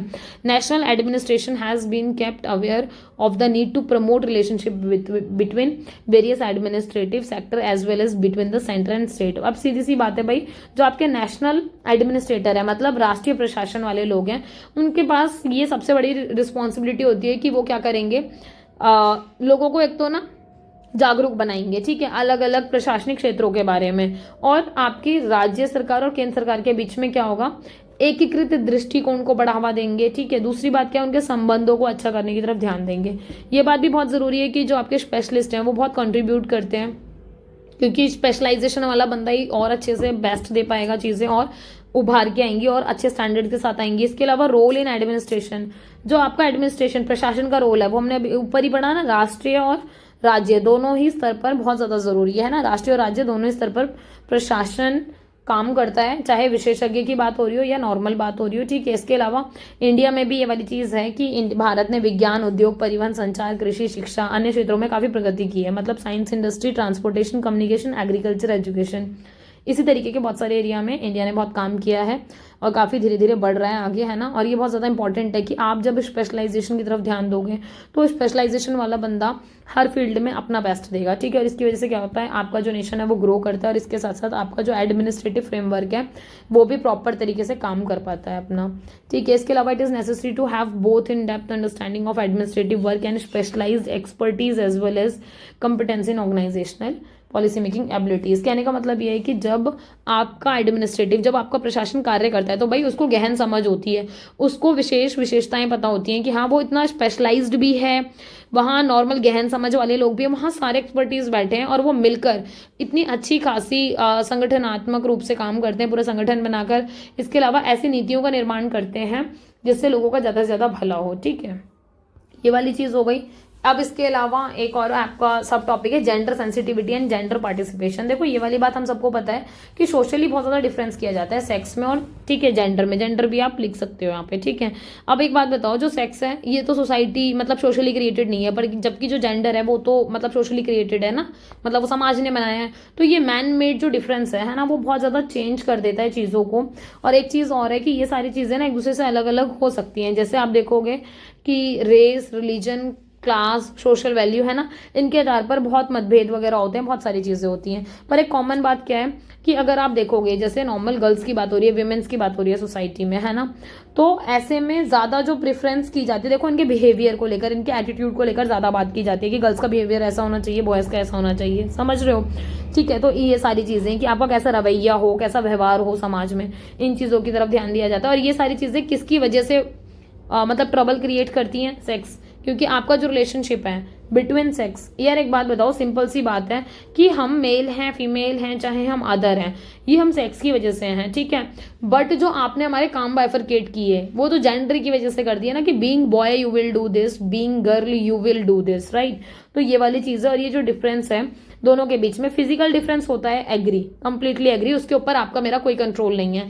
मेंस की फिजिकल स्ट्रेंथ ज्यादा होगी हमारे कंपैरेटिवली, दैट इज ट्रू, है ना, तो उसके ऊपर हमारा कोई कंट्रोल नहीं है। बट जेंडर सेंसिटिविटी की बात आ रही है तो उस पर तो हमारा कंट्रोल है ना, वहां पर तो हम अवेयरनेस लेके आ सकते हैं, क्योंकि लिंग संवेदनशीलता जो है वो पुरुषों के विभिन्न तरीकों के बारे में जागरूक करने की, कि पुरुषों को किस तरीके से क्या काम करना चाहिए, औरतों को क्या काम करना चाहिए, तो मतलब आप इसके ऊपर जागरूकता और समझा सकते हो, समझ पैदा कर सकते हो ना लोगों के बीच में अलग अलग तरीके से, ठीक है। तो इस चीज की तरफ ध्यान देना बहुत ज्यादा जरूरी है कि जो जेंडर सेंसिटिविटी है वो आपको ये बताएगी कि भाई कैसे आपको उठना है, कैसे बैठना है, कैसे बिहेव करना है, कैसे सोचना है, कि आप लड़की हो, लड़कियों की तरह सोचो, लड़कियों की तरह बात करो, लड़कियों की तरह बैठो, समझ लो, लड़कियों की तरह चलो, और आप मेल हो तो उसकी तरह करो। पर हालांकि देखा जाए ना तो ये सारे डिफरेंसेस हैं और हमें इनको क्या करना चाहिए, अवेयरनेस लेके आनी चाहिए लोगों को ज्यादा से ज्यादा इसके बारे में। जेंडर पार्टिसिपेशन की बात हो रही है और ऑन दी अदर हैंड अगर आप देखो तो अब धीरे धीरे क्या हो रहा है, एक्टिव इन्वॉल्वमेंट हो रही है, मतलब दोनों की सक्रिय भागीदारी दिखाई दे रही है, चाहे मैन हो या विमेन हो, हर एरिया में। मतलब आप हर एरिया में विमेन्स को देख सकते हो, पहले विमेन्स नहीं होती थी किसमें, आपकी जो बेसिकली आप देखोगे ना कि जैसे डॉक्टर की लाइन में भी देखोगे तो जो सर्जन होते हैं, जो सर्जरी करते हैं ना, अक्सर मेल्स होते थे, ठीक है। बट एक टाइम ऐसा है कि फिर विमेन्स भी सर्जरी करने लग गए, क्योंकि लोगों ने परसेप्शन बना रखा था आप मर्द हो तो आपका मतलब आप में इतना जिगरा है कि आप ये वाला काम कर सकते हो, पर एज अ विमेन इतनी कमजोर दिल की है या जो भी है वो नहीं देख पाएंगी, नहीं कर पाएंगी। बट ये सारे जो स्टीरियोटाइप हैं, ये सारी जो बातें हैं, सब तोड़ के विमेन्स ने करके दिखाया। तो सिंपल सी बात है कि आज आपको एक्टिवली इन्वॉल्वमेंट उनका हर एरिया में मिलेगा, चाहे घर की बात हो, चाहे वर्क प्लेस की, चाहे कम्युनिटी की बात हो, ठीक है, तो और चाहे इकॉनमी की बात हो, कि आपकी जो अर्थव्यवस्था है ना वो धीरे धीरे इसीलिए और ज्यादा बेटर होती जा रही है क्योंकि पुरुष और महिलाएं दोनों मिलकर काम कर रहे हैं। तो घर की भीतर की बात हो रही है, कार्यस्थल, समुदाय, हर जगह की, ठीक है। इसके अलावा एक और चीज, पहले विमेन्स के लिए बोला जाता था कि वो डिसीजन मेकिंग अच्छी नहीं कर सकती, लीडरशिप अच्छी नहीं कर सकती, पब्लिक लाइफ में वो फिट नहीं मिलती। पर आज के टाइम पे आप देखते हो कि दैट इज ट्रू, कि हम डिसीजन मेकिंग में भी काफी अच्छा रोल प्ले करते हैं, लीडरशिप में भी एंड पब्लिक लाइफ में भी, क्योंकि अपॉर्चुनिटी नहीं मिली तो दिक्कत रही, कभी जान ही नहीं पाया कि अच्छा आप में भी क्षमता है। बट जैसे जैसे वो चीज आगे प्रोसीड हुई, मौके दिए गए तो चीजें हुई भी, ठीक है। और मौके दिए कम गए हैं, छीने ज्यादा गए हैं, है ना, और वो जरूरी भी था। Gender sensitivity and gender participation are important to for achieving gender equality. भाई एक बार बताओ, आप कहते हो हमें जेंडर इक्वालिटी चाहिए, है ना, लैंगिक भागीदारी बहुत ज्यादा जरूरी है। अगर आपको लैंगिक समानता चाहिए कि दोनों ही लिंग, मतलब मेल हो या फीमेल हो, दोनों ही इक्वली पार्टिसिपेट करें, ठीक है, दोनों के लिए बहुत ज्यादा जरूरी है कि आप उनको just, peaceful, prosperous world for all, मतलब दोनों मिलकर काम करेंगे तभी एक ऐसा वर्ल्ड, ऐसा संसार, ऐसा विश्व क्रिएट कर पाएंगे जहां न्यायपूर्ण कार्य हो, शांतिपूर्ण कार्य हो और विश्व समृद्धि के ऊपर चले, ठीक है। Concept of gender sensitivity has been developed. एक बात और बताओ, ये जो कॉन्सेप्ट है जेंडर सेंसिटिविटी का, मतलब लिंग संवेदनशीलता की जो अवधारणा है ना, ये बात सही है कि ये कहीं ना कहीं कोशिश करे कि रिड्यूस करे बैरियर्स को, मतलब जो भी रोड़े अटकाए जाते हैं, जो भी हर्डल्स आते हैं, है ना, मतलब सेक्सिज्म की वजह से कि आप मेल हो, आप फीमेल हो, आप ऐसा नहीं कर पाओगे, आप ये वाला काम नहीं कर पाओगे। जैसे इंजीनियरिंग के लिए विमेन्स को भी कहाँ इतना वो करते थे, अब तो इंजीनियरिंग में विमेन काफी आ गई हैं, बट पहले उसके लिए भी बहुत स्ट्रगल था, समझ रहे हो। तो इस चीज की बात हुई इसमें कि लिंगवाद द्वारा इस चीज को निर्धारित किया गया। नेक्स्ट है आपका gender sensitivity helps to get respect for the individual regardless of sex. वो ये कह रहे हैं कि लैंगिक संवेदनशीलता सम्मान पाने में मदद करती है। मतलब अगर आप जेंडर सेंसिटिविटी को समझते हो तो आप ये बात समझोगे कि हमें दोनों को इक्वली रिस्पेक्ट देनी है। आपको सेक्स से फर्क ही नहीं पड़ना चाहिए कि आप लड़का हो या लड़की हो, मुझे क्या फर्क पड़ता है, आप मेरे सीनियर हो तो मैं आपको रिस्पेक्ट दूंगी, सिंपल। या फिर आप एज अ विमेन वही काम कर रही हो जो मैन ने किया है, तो मैं मैन को अगर अप्रिशिएट कर रही हूँ तो मैं सिंपल विमेन को भी करूंगी ही करूंगी। मेरे को सेक्स से फर्क ही नहीं पड़ना चाहिए कि आप लड़का हो या लड़की हो, ठीक है। जेंडर अवेयरनेस बहुत ज्यादा जरूरी है, क्योंकि जेंडर अवेयरनेस आती है तो लोगों का माइंड ओपन होता है, लोग सेंसिटिवली इस चीज के बारे में सोचते हैं, है ना, संवेदनशीलता दिखाते हैं। खुले दिमाग की भी आवश्यकता है अगर आपको लिंग जागरूक करना है तो, है ना। मतलब जो भी जेंडर अवेयरनेस है वो तभी आ पाएगी जब आप अपना सोच विचार को खुला कर पाओगे, और जब लोगों में ये आ जाती है तो ये ऑटोमेटिक आ जाती है, ठीक है। It expose the widest possible range of life option for both man and women. एक बात बताओ, जब जेंडर अवेयरनेस आ जाएगी, जेंडर सेंसिटिविटी लोगों को समझ में आ जाएगी, तो ये बहुत सारे ऑप्शन खोल देते हैं मैन और विमेन दोनों के लिए, क्योंकि बहुत सारी ऐसी चीजें हैं, बहुत सारे ऐसे मैन भी हैं। जैसे आप एक बात बताओ ना, मतलब हम ओनली इसी एस्पेक्ट में क्यों समझें कि औरतों को इंजीनियरिंग में जाने नहीं दे रहे या इसमें नहीं जाने दे रहे। आप एक बात देखो, टीचर की छवि बनी हुई थी, नर्स की छवि बनी हुई है कि विमेन ही होनी चाहिए, ठीक है। या फिर खाना बनाने से रिलेटेड हम सीधा थोप देते हैं कि भाई लड़की है, खाना बनाना तो आना ही चाहिए, ठीक है। तो बहुत सारे ऐसे आपके शेफ हैं जो लड़के होते हैं, ठीक है। आज के टाइम पे चीज़ भी आप देखोगे कि बहुत सारे आज भी ऐसी फैमिलीज हैं, आप गाँव जाओगे या जहाँ पर लोगों में इतनी लिटरेसी नहीं है, उनको लगेगा बस यही काम रह गया, खाना ही बनाना सीखेगा तू तो। मतलब उनको ये वाली चीज़ लगती है कि यार आप बीइंग बॉय क्यों कर रहे हो ये वाली चीज़, समझ रहे हो। या फिर नर्स में ही जाएगा, मतलब डॉक्टर वॉक्टर होता तो समझ में भी आता हमें, टीचर ही बनेगा। हालांकि टीचर के लिए उतना परसेप्शन नहीं है, बट स्टिल आप देखोगे रेशो से भी समझ में आता है विमेन ज़्यादा होती हैं इन एरियाज में। तो बहुत जरूरी है कि दोनों के लिए लाइफ ऑप्शन बहुत ज्यादा खुल जाते हैं। Gender sensitivity education has value for all member of society. सीधी सी बात है, जब आप जेंडर सेंसिटिविटी से रिलेटेड एजुकेशन देते हो तो आप बताते हो कि भाई आप सबको, मतलब ऑल मेंबर ऑफ सोसाइटी की बात कर रहे हो यहाँ पर, फिर चाहे मेल हो चाहे फीमेल हो, चाहे आपके ट्रांसजेंडर हो, अदर हो, कोई भी हो यार, सबको आप फॉलो कर रहे हो कि भाई आप सबको वैल्यू दो, सबको रिस्पेक्ट दो, हर कोई डिजर्व करता है सारी चीजें, ठीक है। तो कोशिश करो बेस्ट एजुकेशन दो लोगों को ज्यादा से ज्यादा, जिससे ऐसा एनवायरमेंट क्रिएट हो कि लोगों को ये फील ना हो कि हाँ भाई मैं लड़की हूँ इसलिए मुझे ये वाली चीज सिखाई जा रही है, और ये लड़का है तो उसको ये सिखाया जा रहा है। नहीं, जैसे आपके होम साइंस वाले सब्जेक्ट है, फिजिकल एजुकेशन वाले सब्जेक्ट है, तो ऐसा ऐसा कर दें क्या कि मेल मेल को दे दें फिजिकल एजुकेशन, विमेंस को अलाउ ना करें, तो बताओ कितनी बड़ी, मतलब कितनी बड़ा डिस्क्रिमिनेशन हो जाए, कितना गलत है। जबकि ऐसा नहीं है, होम साइंस लड़के भी लेते हैं, सिंपल फिजिकल एजुकेशन लड़कियां भी लेती हैं, मतलब सब लेते हैं मिलकर। तो ऐसा एनवायरमेंट दो जहां पर ऐसा एटमोस्फेयर क्रिएट हो कि तुम्हारे मेरे दिमाग में बात ही ना आए कि अच्छा आप लड़की हो ना तो आप क्या फिजिकल एजुकेशन पढ़ोगी, छोड़ो ना, मतलब ये वाला पंगा आने ही नहीं चाहिए हमारे दिमाग में, समझ रहे हो। सो अच्छा खासा एनवायरमेंट क्रिएट करना चाहिए, ठीक है। जेंडर सेंसिटिविटी वाले मुद्दों पर बात करो और लोगों के दिमाग से सारी बातें निकाल देनी चाहिए। और इवन मैं तो कहती हूँ यहाँ पर हम भी इतने पढ़े लिखे हैं कि अगर हमारे आसपास ये चीजें होती हैं या हम अपने घर में अपने बहन भाइयों के साथ ऐसा ना करें, अगर ऐसा हो रहा है तो we need to think this, है ना, कि यार हम गलत कर रहे हैं, है ना। थोड़ा सा मतलब हमें फ्लेक्सिबिलिटी और चेंज होने की जरूरत है, क्योंकि ऐसे बहुत सारे लड़के भी होंगे जो अपनी बहनों को बाहर नहीं भेजेंगे, या फिर पर हम किसी लड़की को वैसे बाइक राइड करते हुए देख लें, ड्राइव करते हुए देख लेने लगेगा यार वाह, मतलब सोचो लड़की चला रही है ना। जैसे आजकल तो ये बहुत मतलब दिख रहा है कॉमनली कि जैसे रिक्शा वगैरह हैं जो आपके, वो वेमेंस भी कर रही हैं, मतलब चलाती हैं, लड़कियां भी चलाती हैं, है ना। जबकि पहले कॉमन नहीं था, तो मतलब ठीक है, मतलब आप उनको एक्सप्लोर करने तो दो मौका यार, मतलब चांस दोगे तभी अगला बंदा भी कुछ करके दिखाएगा, राइट। इसके अलावा giving education to women means giving education to whole family. वही वाली बात, ये वो वाली चीज है जब कहते हैं ना कि एक लड़की को आपने पढ़ाया तो ये लगा लो एक पूरी फैमिली पढ़ा दी आपने, क्योंकि वो पूरे परिवार को पढ़ा देगी। तो एजुकेशन बहुत ज्यादा इंपॉर्टेंट रोल प्ले करता है सेल्फ कॉन्फिडेंस में अमंग विमेन्स, की अगर कोई लड़की पढ़ी लिखी तो उसको कोई इतनी इजीली पागल नहीं बना सकता, कोई गलत नहीं करेगा उसके साथ। तो बहुत ज्यादा जरूरी है कि आप अपने सोसाइटी में स्टेटस को चेंज करो वुमेन्स को लेकर, ज्यादा से ज्यादा उनको पढ़ाओ। और तभी कहा जाता है, और मैं तो कहती हूँ अपने हर एक स्टूडेंट को, हर एक स्टूडेंट के पेरेंट्स को पर्सनली बोलती हूँ कि आपकी बेटी जितना पढ़ना चाहे ना आप उसको उतना पढ़ाओ, मतलब कभी मत रोको अपने बच्चे को। ये मत कहो कि यार 20 हो गई, इसकी 21 हो गई, 18 प्लस हो गई, शादी कर दो, 21 प्लस हो गई, शादी कर दो, 25 हो गई, बहुत ज्यादा एज हो गई। नहीं यार, प्लीज डोंट डू दिस। आपने एक बच्ची पढ़ा दी ना, आप ये लगा लो आपका मतलब आने वाला इस बच्ची का पूरा परिवार पढ़ेगा। तो बहुत ज्यादा जरूरी है कि उसका सेल्फ कॉन्फिडेंस बिल्ड हो, कल को उसके साथ कोई दुर्घटना हो जाए, कोई भी बात हो जाए, यार हम सबके साथ किसी के साथ भी कुछ भी हो सकता है। तो जैसे हम मेंस की एजुकेशन को बहुत वैल्यू करते हैं, सेम हमें विमेंस की एजुकेशन को वैल्यू करना चाहिए। और आज के टाइम में ये चीज हो भी रही है, वी नो दैट, राइट। मतलब विमेंस भी इस चीज को समझती हैं कि हाँ हम, मतलब बहुत लड़कियां हमको ऐसी मिलेंगी जो ये कहती हैं कि हाँ हम तब तक शादी नहीं करेंगे जब तक हम सेल्फ इंडिपेंडेंट ना हो जाए, जब तक हम कहीं लग ना जाए, या फिर हम इस लायक ना हो जाए कि हम कुछ मतलब अपने लिए खुद से ना कमाए, या खुद की आइडेंटिटी वगैरह। तो ये सारी चीजें कि आपका स्टेटस बहुत ज्यादा जरूरी है। इन सब चीजों की वजह से आत्मविश्वास पैदा होता है महिलाओं में, उनकी समाज में स्थिति बहुत ज्यादा सक्षम होती है। क्योंकि अब तक ये एक इमेज बनी हुई है कि ऐसा विमेन है तो क्या होता है, शादी से पहले मैं अपने पापा से भाई से मांगूंगी, सिंपल, ठीक है। शादी के बाद मैं अपने हस्बैंड से या फिर इन लॉज की जो भी फैमिली होगी उनसे मांगूंगी। बट अगर आप पढ़ा देते हो तो अब सिचुएशन ऐसी होगी कि मुझे मांगने की जरूरत नहीं पड़ेगी, आप और मैं मिलकर काम करेंगे, है ना। मतलब दो जो मैन और विमेन है, चाहे मैं अपने भाई के साथ घर चलाऊं, चाहे फादर के साथ चलाऊं, और वहां शादी के बाद चलाऊं, समझ रहे हो। तो ये चीजें बहुत ज्यादा जरूरी है। इसके अलावा एजुकेशन की जो पॉलिसी है बहुत ज्यादा जरूरी है कि आपको इंक्लूसिव करना है। इंक्लूसिव समझते हो, जिसमें आप सारे एस्पेक्ट्स को कवर कर लेते हो 360 डिग्री, ठीक है। तो उसकी बात हो रही है, इंश्योर करते हो आप गर्ल्स के राइट टू एजुकेशन। क्योंकि आपको पता है पहले क्या होता था ना, मतलब दैट इज ट्रू, हम सबको ये वाली बात पता है कि जैसे एक बेटा है, ठीक है, बॉय और एक गर्ल है, ठीक है। तो कोशिश ये की जाती थी अगर फैमिली फाइनेंशियली बहुत वीक है या बहुत सारी प्रॉब्लम्स है तो हम बेटे को पढ़ाना प्रीफर करते थे, गर्ल्स को नहीं, है ना। ये सोचते थे कि छोटे भाई का ध्यान रख लेगी, छोटे बहन भाई का घर पे टेक केयर कर लेगी, घर का काम कर लेगी, या फिर मदर के साथ काम कराने चली जाएगी, मतलब ऑल दिस थिंग्स, राइट।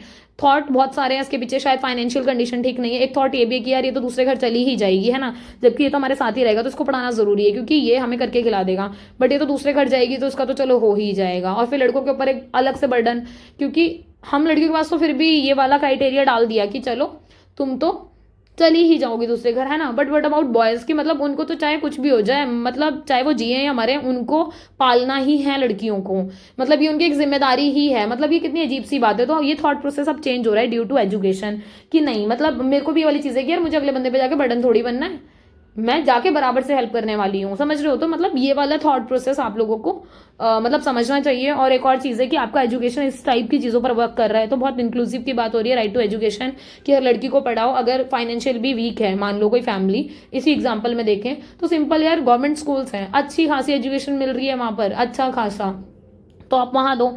एक और चीज है कि फ्री फ्रॉम डिस्क्रिमिनेशन, कोई डिस्क्रिमिनेशन नहीं होगा। मतलब यहाँ पर ना, वैसे जेंडर सेंसिटिविटी की बात हो रही है, तो यहाँ पर मेल फीमेल के आधार पर कोई डिस्क्रिमिनेशन नहीं होगा, कि मैन है मतलब, या फिर लड़का लड़का है, मतलब मेल है तो आपने उसको एडमिशन दे दिया इजिली, बट फीमेल को नहीं दे रहे हो। या फिर और भी बहुत सारी चीजें, कि अगर एज अ फीमेल वो बच्ची फिजिकल एजुकेशन लेना चाहती है या कोई भी कोर्स लेना चाहती है, तो मतलब she is free to opt, है ना। मतलब ऐसा कुछ नहीं है कि नहीं भाई तू लड़की है, तू साइंस लेगी, तू कॉमर्स लेगी, ये वाला पंगा नहीं होना चाहिए, ठीक है, और नहीं होता है।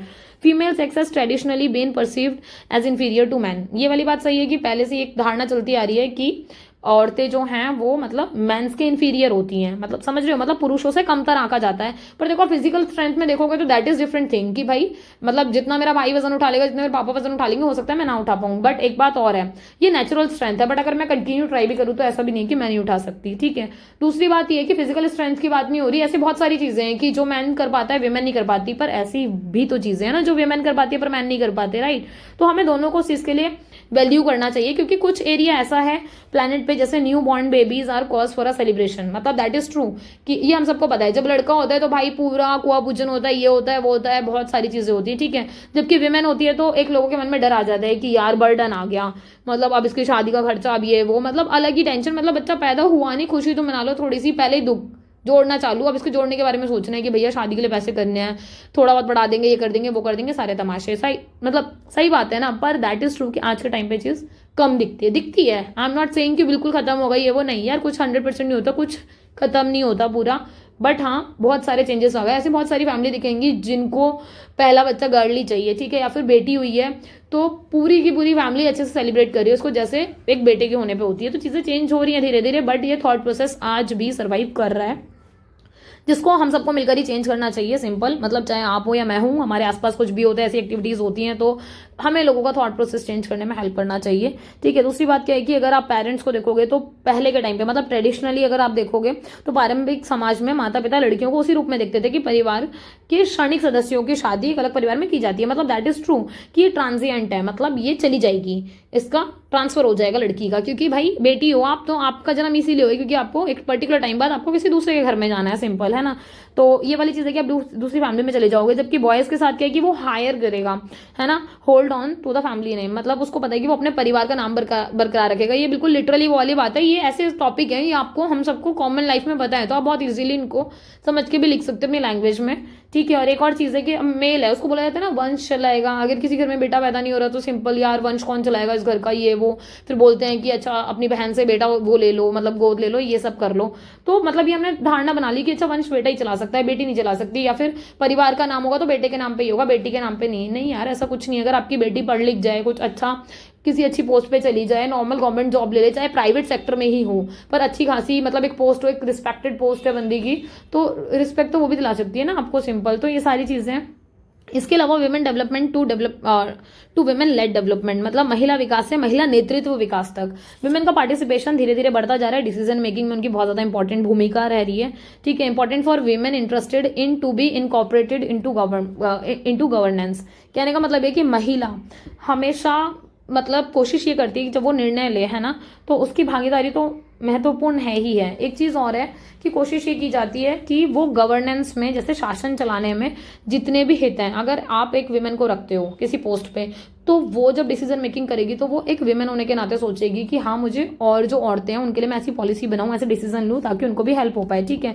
और ये वाइडली एक्सपीरियंस किया गया है कि जो गवर्नेंस का जो आपका स्ट्रक्चर है ना, वो आपको एडिकेट पार्टिसिपेशन नहीं देता। दैट इज ट्रू, तभी तो हम रिजर्वेशन की मांग करते हैं। जैसे अभी 33% रिजर्वेशन पास हुआ, ठीक है, मतलब अब जाके क्यों हुआ, शुरुआत में क्यों नहीं हुआ, या फिर शुरुआत में क्यों नहीं दे दिया, क्योंकि हमारे यहाँ पर एडिकेट स्ट्रक्चर ही नहीं है पार्टिसिपेशन का। अपने वुमेन को पर्याप्त भागीदारी दी ही नहीं हुई थी, है ना। और आज के टाइम पर भी बहुत ज्यादा क्या होना क्या होता है कि मतलब बहुत ज़्यादा सफ़र करना पड़ता है, आपको छीना पड़ता है अपना हक या अपने राइट्स, अपनी वो डिमांड्स करनी पड़ती हैं, समझ रहे हो।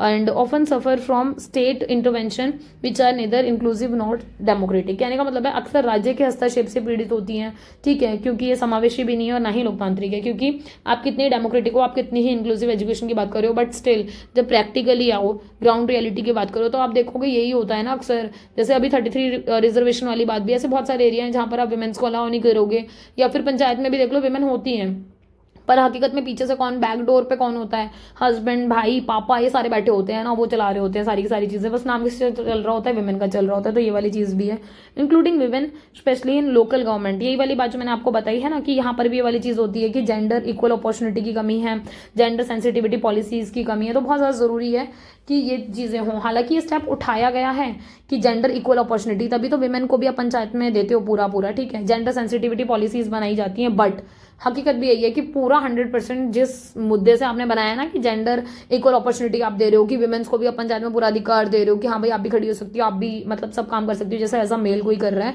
बट दैट इज़ ट्रू कि हकीकत में अगर आप गाँव में जाकर देखोगे तो अगर 10 आप ऐसे मतलब केसेस देखोगे तो उसमें से आपको 5 तो ऐसे ही मिलेंगे जहाँ पर विमेन खुद उतनी एक्टिव नहीं है जितने मेल्स हैं, ठीक है। इसके अलावा it is important to involve women in government to incorporate all of the societal view point and policy and decision making process. सीधी सी बात है, आप जब महिलाओं को सरकार की सारी गतिविधियों में शामिल करोगे तो उसकी जो निर्णय लेने की, नीति बनाने की जो प्रक्रिया है वो पूरा सामाजिक दृष्टिकोण को ध्यान में रखकर ही होंगी। ऐसा कुछ नहीं है कि वो इमोशनल है या फिर वो ढंग से डिसीजन नहीं ले पाएंगी, नहीं, ऐसा कुछ भी नहीं है। आप मौके दोगे तो वो प्रॉपर अच्छे से कर सकती हैं। कंट्री में ग्लोबली अगर आप देखोगे, पूरा वैश्विक स्तर पर इंडिया में देखोगे तो सस्टेनेबल डेवलपमेंट की बात होती है। जब हम सस्टेनेबल डेवलपमेंट की बात करते हैं ना, तो हम इन गोल्स की बात करते हैं कि हमें गरीबी को समाप्त करना है, पॉवर्टी को एंड करना है, अपने प्रोटेक्ट करना है प्लैनेट को, मतलब अपने ग्रह की रक्षा करनी है, ठीक है। इसके साथ साथ आप इंश्योर करते हो कि सभी लोग एंजॉय कर सकें, पीसफुली, शांति से रह सकें, है ना, समृद्धि का आनंद ले पाएं। तो जब आप सभी की बात करते हो तो यहाँ विमेन भी तो शामिल है ना, ठीक है। इसके अलावा विमेन जेंडर इक्वालिटी, SDG का जो गोल है 5th गोल में, उसमें बात करते हो कि भाई जेंडर इक्वालिटी होनी चाहिए बोथ के साथ, मेल फीमेल हो, कोई भी चीज़ हो, भाई आपको अपना लक्ष्य प्राप्त कर सकते हो आसानी से, ठीक है। इसके अलावा inclusive nationalism प्रोपाउंड bye Mahatma Gandhi. देखो महात्मा गांधी ने भी बात की थी कि वो मतलब समावेशी राष्ट्रवाद की बात करते थे। रविंद्रनाथ टैगोर, जवाहरलाल नेहरू हो गए, है ना, ऐसे बहुत सारे लोग हैं जिन्होंने स्ट्रगल फॉर इंडिपेंडेंस के टाइम पर विमेंस को बहुत ज़्यादा इंकरेज किया कि आप आओ, आकर मतलब आप अपनी फैमिली वाले काम को छोड़ आप क्या करो, यहाँ पर आकर फ्रीडम स्ट्रगल में अपना पार्टिसिपेशन दो, ठीक है। तो लोगों ने मतलब सारे सांस्कृतिक बंधन तोड़ दिए, पारिवारिक बंधन तोड़ दिए महिलाओं ने, और आकर अपनी पूरी भूमिका निभाई, और इन लोगों ने काफ़ी उनको प्रोत्साहित किया, ठीक है। ये बात अलग है कि आफ्टर इंडिपेंडेंस क्या हुआ, फिर से वापस सोशल ट्रांसफॉर्मेशन हुआ और वापस से विमेन क्या हो गई, अपने घर के कार्यों तक सीमित हो गई, ठीक है। ये भी सच है। Principle of gender equality is enshrined in the Indian constitution. Indian constitution में भी आपने जेंडर इक्वालिटी की बात की है कि हाँ भाई आपका जो कॉन्स्टिट्यूशन है आपको जेंडर इक्वालिटी तो दे ही रहा है ना, पर वो विमेन को वही है कि आप इक्वालिटी तो दे रहे हो, बट साथ साथ और क्या कर रहे हो, जो आपका स्टेट है ना, power to take measure of positive discrimination in favour of women in order to mitigate their cumulative socio economic and political disadvantage. देखो सिंपल सी बात है, नॉर्मल शब्दों में समझ लो, ऐसे लिखा हो तो आप पढ़ भी लोगे। वैसे भी आपने अपने कॉन्स्टिट्यूशन में, अपने संविधान में किसकी बात की है, लैंगिक समानता की बात की है कि हम जेंडर इक्वालिटी दे रहे हैं, ठीक है। आपका जो स्टेट है ना, या फिर आपका जो केंद्र है, आप हम बेसिकली सरकार के कॉन्टेक्स्ट में बात कर रहे हैं कि सरकार कभी कभी ना पॉजिटिव डिस्क्रिमिनेशन भी कर देती है, जैसे विमेंस के कॉन्टेक्स्ट में। आप अगर विमेंस के कॉन्टेक्स्ट में देखोगे तो दैट इज़ ट्रू कि हम कभी कभी क्या करते हैं, जैसे उनको थोड़ी सी एक्स्ट्रा फैसिलिटीज़ दे देते हैं, तो ये पॉजिटिव डिस्क्रिमिनेशन हो जाता है। बट ये ज़रूरी भी है क्योंकि आप क्या कर रहे हो, विमेंस को एबल कर रहे हो कि वो वहाँ तक पहुँच पाएँ और उस चीज़ को वो अपना भी बेनिफिट उठा पाएँ और अपना डेवलपमेंट कर पाएँ, अपना 100% दे पाएँ। तो आप इक्वल करने के लिए कभी कभी पॉजिटिवली क्या करते हो, डिस्क्रिमिनेट कर लेते हो, किसके फेवर में, विमेन के फेवर में। तो इसको नेगेटिव वे में ना समझा जाए। दूसरी बात है कि आर्टिकल 15 आपको देता भी राइट कि आप किसी भी अधिकार, मतलब किसी भी जेंडर के बिहाफ पर, सेक्स के बिहाफ पर आप नहीं कर सकते भेदभाव, right. But that is true कि आप विमेन को थोड़ा सा एक्स्ट्रा प्रिटेंड कर लेते हो क्योंकि आपको उनको इक्वल रखना है, सिर्फ इसलिए, ठीक है। तो ये वाली चीज़ हो गई। ऐसे आपका आर्टिकल 14 भी बात करते हैं कि इक्वल प्रोटेक्शन देनी चाहिए आपको उनको लॉ के अनुसार, ठीक है। पैट्रियार्कल नॉर्म है, हमें पता है कि जो पैट्रियार्कल नॉर्म है मतलब पितृसत्तात्मक, नाम से पता हो रहा है, जहाँ पर वो ऐसे समाज की बात होती है जहाँ पर मेंस की चलती है, जहाँ पर फादर की चलती है, भाई की चलती है, मतलब हर जगह अथॉरिटी मेल की है बेसिकली, है ना। तो पैट्रियार्कल मतलब पापा मेल होते हैं, ठीक है। तो ऐसे करके यू कैन रिमेंबर। तो Indian women education, employment choice, form of choice to acquire education, ठीक है, वर्क फोर्स की बात हो रही है, नेचर ऑफ वर्क की बात हो रही है। मतलब ये कि आप एक चीज़ देखोगे कि जो हमारा पैट्रियार्कल स्ट्रक्चर है ना, वो वीमेंस को बहुत रोकता है कि वीमेन को एजुकेशन लेनी है नहीं लेनी है। ये बात मतलब हमारे समाज में बड़ा सोच समझ के होता है। जैसे मान लो कि एज अ वीमेन भी अगर कोई पढ़ रही है तो उसके लिए भी बड़े क्राइसिस हैं कि आप अपने ही स्टेट में पढ़ोगे, आप बाहर वाले स्टेट में जाके नहीं पढ़ सकते, या फिर आप दूसरी कंट्री तो जा ही नहीं सकते, आपको अलाउ नहीं बिकॉज यू आर वीमेन। ठीक है, but on the other hand कोई मेल बोलेगा तो उसको आप अलाउ कर दोगे कि हाँ हाँ ठीक है बेटा चले जाओ, ठीक है, अदर कंट्री जाना है, okay okay you can go. ये सारी चीज़ें कि किस टाइप का काम करना है एज अ वीमेन। अगर आप कोई काम करना चाहो जो मेल करते हैं तो हो सकता है फैमिली अलाउ ना करे, बहुत सारी चीज़ें, मतलब ये सब प्रैक्टिकल है, हम सबको पता है, राइट। इसके अलावा आप देखोगे जेंडर पार्टिसिपेशन, आपका सोशल इकोनॉमिक्स जो इशू है ना, उससे भी बहुत सारी प्रॉब्लम आती हैं, क्योंकि आपको पता है कि ये जो लैंगिक भागीदारी है ना, जो दबी हुई लैंगिक भागीदारी है, उससे भी बहुत सारे मुद्दे उत्पन्न होते हैं, जिसका व्यवहार में परिवर्तन लाकर किया जा सकता है। मतलब आप ये करोगे, अगर आपको लगता है कि कोई चीज़ गलत हो रही है ना, तो आप क्या करोगे, उसमें बिहेवियरल चेंजेस लेके आओगे, क्योंकि अगर एक बार आप चेंजेस लाना शुरू करोगे तो वो धीरे धीरे धीरे धीरे क्या होगा, वो चेंजेस आपके समाज में एक्वायर होंगे, है ना। तो ऐसे में क्या होगा, ज्यादा विमेन को चांसेस मिलेंगे। जैसे लीडरशिप पोजीशन पे पहले विमेन्स नहीं होती थी, पर आज होती है क्योंकि आपने उनको चांस दिया, सिंपल, राइट। तो ये वाली चीज हो गई। इसके अलावा women oriented government initiative, government जानबूझ के ऐसे इनिशिएटिव लेते हैं जिससे कि बेटियों की थोड़ी सी सुरक्षा हो जाए, बेटियों को थोड़ा सा आगे आने का मौका मिले, इसलिए बेटी बचाओ बेटी पढ़ाओ की बात हुई, ठीक है। मतलब ये पूरी पॉलिसीज चली, गवर्नमेंट के इनिशिएटिव है जो सरकार चलाती है, जिससे कि लोगों में ये समझ में आए कि हाँ महिलाओं की भागीदारी बहुत ज़्यादा ज़रूरी है, ठीक है। तो सरकार ने काफ़ी पहल की है बेटी बचाओ बेटी पढ़ाओ पे, knowledge involvement and research advancement through nurturing, ठीक है, किरण की ये फुल फॉर्म है, ठीक है। तो ये स्कीम चलाई है, रिप्रेजेंट करते हैं सारे स्टेप्स को राइट डायरेक्शन में, जो भी एक वुमेन को एम्पावर करने के लिए होते हैं, क्योंकि महिलाएं अगर सशक्त होंगी, और महिलाओं को सशक्त करने का तरीका क्या है, आप उनको एजुकेशन दो, उनके एम्पावरमेंट के लिए काम करो, क्योंकि अगर वो सशक्त हैं तो अपने आने वाली जो जनरेशन है, जो भावी पीढ़ी है, उसको सशक्त करेंगी वो, ठीक है। कंक्लूजन में आप समझ लो, इंडियन जो एडमिनिस्ट्रेशन है, आपने देखा कि बहुत सारे चैलेंजेस रहे हैं इंडिपेंडेंस के बाद भी। मतलब जैसे आप देखोगे स्वतंत्रता होने के बाद भी भारत के प्रशासन में कई चुनौतियां आई, कईयों का सामना करा, देश आगे बढ़ रहा है काफ़ी, है ना, बहुत आगे चल रहे हैं हम काफ़ी चीज़ों में, है ना। और ये वाली बात भी सही है, हमारे यहाँ डाइवर्स नेशन है, बहुत ज़्यादा डाइवर्सिटी है, फिर भी विविधतापूर्ण मतलब प्रॉब्लम्स होने के बाद भी क्या करते हैं कि लोग अपनी साइड से अपना 100% देने की कोशिश करते हैं कि जितना ज़्यादा हो सके वो चीज़ों को बेनिफिट उठा सकें या काम कर सकें उसके ऊपर। इसके अलावा टू इंश्योर ट्रांसपेरेंसी, ये वाली बात सही है, ट्रांसपेरेंसी पारदर्शिता पहले नहीं थी बट आज लाई गई है। आज मतलब कि अब आज के दौर में ये चीज़ है। अकाउंटेबिलिटी पहले नहीं होती थी जवाबदेही, पर अब है। जेंडर इंक्लूजन पहले मतलब ओनली मेल ओरिएंटेड थी, अब चीज़ें सिटीजन ओरिएंटेड है, मतलब मेल फीमेल है ही नहीं, मतलब जेंडर डिस्क्रिमिनेशन करना ही नहीं हमने, ठीक है। जनरल वेलफेयर की बात हो रही है कि आप अपने जनता में सबका कल्याण करोगे, चाहे अमीर हो गरीब हो, और चाहे मतलब मैन हो चाहे वीमेन हो, मतलब चाहे कोई किसी कास्ट का हो, कुछ भी हो, आपको कोई फर्क नहीं पड़ता, ठीक है। इसके अलावा पॉलिटिकल एग्जीक्यूटिव हमने देखे, परमानेंट एग्जीक्यूटिव देखे, इनका बहुत ज़्यादा मेजर रोल है। पॉलिटिकल एग्जीक्यूटिव के बिना भी कुछ नहीं हो सकता, परमानेंट के बिना भी नहीं हो सकता, दोनों का अपने अपने रोल है, ठीक है। इसके अलावा गवर्नमेंट क्या करती है, कोशिश करती है कि वो गारंटी क्या करें, एडमिनिस्ट्रेटिव अकाउंटेबिलिटी की तरफ ध्यान दें कि ज़्यादा से ज़्यादा क्या हो कि आप कोई भी काम करो तो आपकी अकाउंटेबिलिटी है कि भाई आपकी जिम्मेदारी आप उसको पूरा करेंगे, ठीक है। इसके अलावा हेल्थ सिस्टम की बात हो रही है कि आप चेक करते हो, चेक एंड बैलेंस की तरफ ध्यान देते हो कि टाइम पर आपका जो भी ऑर्गन्स हैं वो काम कर रहे हैं, वो प्रॉपर काम कर रहे हैं, क्योंकि यही सारी चीज़ें दिखाती हैं कि आप एक डेमोक्रेटिक कंट्री हो और आप इस तरीके से काम कर रहे हो। बाकी एक चीज़ और थी भाई, बहुत इंपॉर्टेंट है ये चैप्टर्स, इनसे क्वेश्चन बनते ही बनते हैं, तो please do share with your friends, अपने दोस्तों को शेयर कर देना, क्लासमेट्स को, सबकी हेल्प हो जाए, ठीक है। तो उस चीज़ का ध्यान रखना। बाकी ये यूनिट खत्म हो गई है फाइनली, बधाई हो आप सबको, यूनिट 6 हमारी एंड हो गई है। तो पबेड की जो ये हमारी सीरीज थी ना, ये पूरी हो गई है हमारी, ठीक है। तो अब ये कंप्लीट हो गई है, तो अब आपको टेंशन लेने की जरूरत नहीं है, इसको रिवाइज करते रहो मल्टीपल टाइम्स, ठीक है। Do share with your friends, और बाकी all the very best for your exam. अच्छे से पढ़ाई करना, सब अच्छे से हो जाएगा, बस आंसर राइटिंग की थोड़ी प्रैक्टिस कर लेना। आई नो कि टाइम कम है, नहीं भी हो पाएगा तो फॉर्मेट पता हो आपको, ठीक है। फॉर्मेट मैंने बता रखा है, टाइम लगेगा तो एक बार और मैं बता दूंगी, ठीक है। बाकी तब तक के लिए पढ़ते रहो, आगे बढ़ते रहो, ध्यान रखो अपना, ठीक है। And thank you so much video में लास्ट तक बने रहने के लिए, and do share, okay. Subscribe कर देना, 1000 का टारगेट है तो पहुंचा देना फटाफट से। बाकी तब तक के लिए ख्याल रखो अपना, बाय बाय।